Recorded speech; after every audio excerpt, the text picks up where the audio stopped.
In today's video, I'm going to teach you how to open developer tools in Microsoft Edge. Whether you're debugging a layout, checking network requests, or exploring how a site is built, DevTools gives you a powerful set of panels right inside your browser. I'll walk you through simple, reliable ways to open them and share a few practical tips so you feel comfortable as soon as the panel appears. Start by launching Microsoft Edge.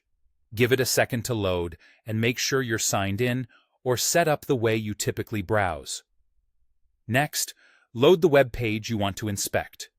This could be a site you're building locally or any page you want to analyze.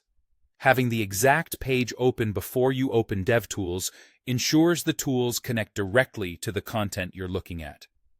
One of the fastest ways to open DevTools is with a keyboard shortcut.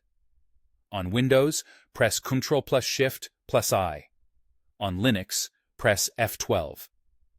When you do, the DevTools interface should slide into view, usually docking to the right side or bottom of the window, depending on your last layout. If the page looks a bit tighter, that's normal.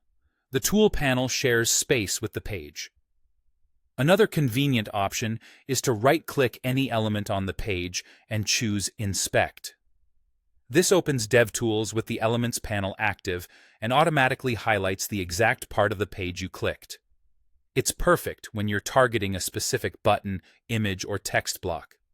You'll see the HTML node selected in the DOM tree, and the corresponding area on the page will be outlined so you can visually confirm you've got the right element. If you prefer using menus, you can also open DevTools from the browser controls. Click the three dots in the top right corner of Edge, go to More Tools, and select Developer Tools. This method is great if you're getting used to the interface and want a consistent, clickable path every time. Once DevTools is open, take a moment to orient yourself. The Elements panel shows the structure of the page and the CSS applied to what you select. The console helps you see messages and errors as the page runs. The Network panel reveals how your page loads resources, which is useful for performance checks. You can resize the panel by dragging its edge, and you can change where it docks to keep your workspace comfortable. That's all there is to it. Launch Edge, load your page, then open DevTools with a shortcut, a right-click, or the menu, whichever feels most natural to you.